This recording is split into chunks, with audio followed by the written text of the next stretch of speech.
Bonjour tout le monde. Donc, le, le sujet qu'on va traiter aujourd'hui est les expériences françaises en matière de la planification stratégique territoriale, encadrée par professeur Bobaric Redouane. D'abord, on va commencer par la planification stratégique et les agences d'urbanisme. Le développement durable est aujourd'hui une exigence centrale des politiques publiques qui nécessite la mobilisation de nombreux outils. Parmi eux, on trouve la planification stratégique qui permet de prévoir et d'organiser le développement à long terme des territoires est l'un des outils. Il conjugue de nombreux atouts.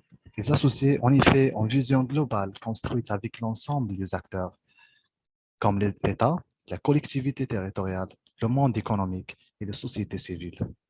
Par la suite, on va voir l'historique de la planification stratégique territoriale. Il y a 100 ans, la loi Cornudut 1919 révisée 1924 fut l'acte de naissance en France d'une politique de planification européenne, prescrivant pour toutes les villes de plus de 10 000 habitants un projet d'emplissement et d'extension. Il s'agissait l'un des travaux considérables de fait de la diversité des intérêts concernés, qui appelait le recours à des compétences variées et complémentaires dépassant celle des seuls ingénieurs et des architectes qui s'investirent dans ce nouveau dans ce nouveau champ de l'urbanisme pour proposer leurs services. Et après, on a l'élaboration de la planification stratégique territoriale. C'est une démarche de la planification territoriale orientée vers le développement durable, implique les étapes suivantes. Un diagnostic territorial et après l'énoncé d'une vision stratégique de développement culturel, économique, environnemental et social du territoire, soit une présentation de futurs souhaités qui propose un cadre d'invention soutenu par les principes de développement durable ciblés. Et après, on a la définition d'orientation à privilégier sur la base de diagnostic territorial et la réalisation des documents de planification et de programmes d'action cohérents avec les étapes précédentes.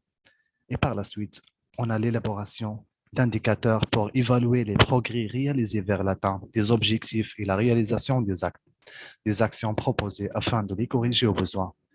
Et enfin, l'adoption d'un rapport final c'est de suivi de la mise en œuvre des documents de la planification.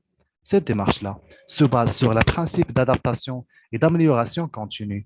Les documents de la planification devront ainsi être révisés et mis à jour périodiquement.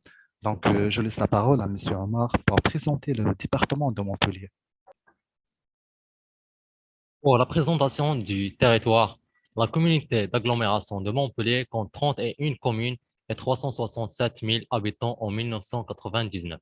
Cette communauté a en charge l'élaboration et le suivi du schéma de cohérence territoriale qui est approuvé le 17 février 2006. Avec 44 000 hectares, le territoire de l'agglomération représente 7% de celui du département. Pour le processus d'élaboration, premièrement, acteurs impliqués. A. Responsable de l'élaboration, la communauté d'agglomération Montpellier Agglomération. Et B. Partenaires institutionnels associés. Le dossier du schéma de cohérence territoriale ne fait référence à aucune démarche de concertation particulière. On peut néanmoins supposer que les partenaires institutionnels ont été associés à l'élaboration. Deuxièmement, un groupement de maîtrise d'œuvre dirigé par des architectes suite à l'établissement par les services de la communauté d'agglomération d'un diagnostic du SCOT. Le schéma de cohérence territoriale est l'outil de conception et de mise en œuvre d'une planification stratégique intercommunale à l'échelle d'un large bassin de vie ou d'une aire urbaine. Dans le cadre d'un projet d'aménagement et de développement durable, le schéma de cohérence territoriale a par ailleurs fait l'objet de mesures légales d'information du public, concertation préalable et enquête publique. Je passe la parole à M. Abdjalil pour présenter le diagnostic. Ce qui concerne le diagnostic territorial, le paradigme à partir duquel est organisée la démonstration.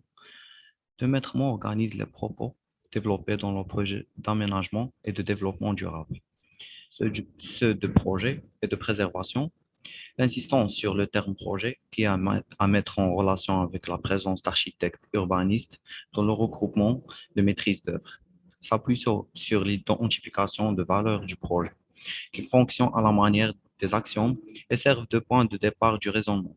Ces trois valeurs sont préserver, le capital nature, promouvoir une ville de proximité, intensifier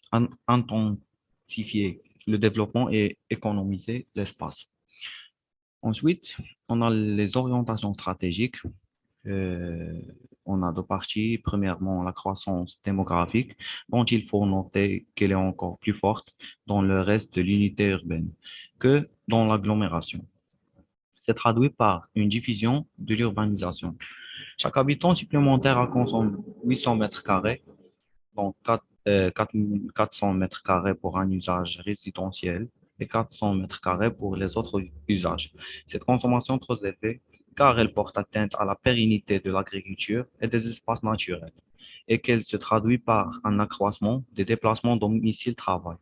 Donc les entreprises et les emplois restant concentrés dans le cœur de l'agglomération. Deuxièmement, hiérarchiser et civiliser les espaces publics de voirie.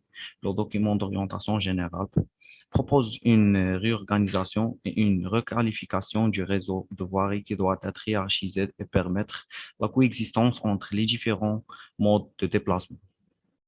La carte page 141 établit à l'intérieur de ce système hiérarchisé, c'est un niveau auquel correspondent des vitesses autorisées différentes. Ce tableau-là contient les niveaux et la vitesse km par heure.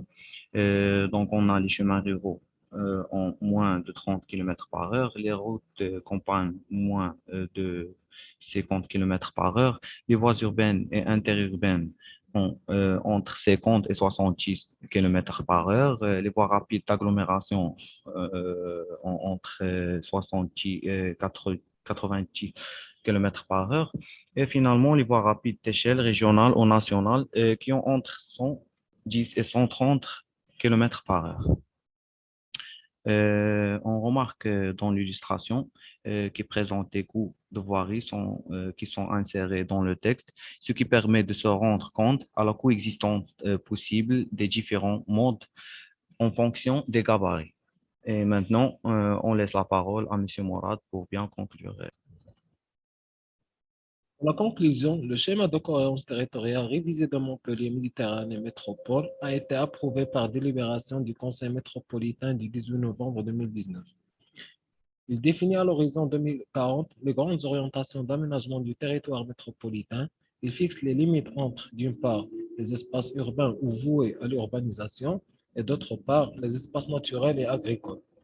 Il y a aussi les 4 objectifs de la révision du SCOT qui sont, premièrement, préserver et reconquérir l'exceptionnelle richesse environnementale pour mieux la valoriser. Deuxièmement, adapter le territoire au changement climatique et en atténuer ses effets. Troisièmement, se préparer aux évolutions démographiques prévisibles et aux besoins qu'elles génèrent. Quatrièmement, accompagner le développement économique pour qu'il soit créateur de richesses et d'emplois.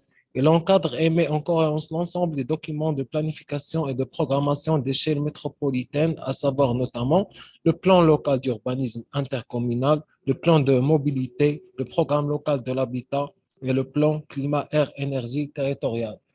Le projet d'aménagement et de développement durable propose l'émergence d'une métropole multipolaire qui, de cette à Lunel, valorise les traditions urbaines et les perspectives de développement des différents centres urbains. Merci, Monsieur Moubarek Erdouan, pour votre écoute. Merci, chers collègues, pour votre attention.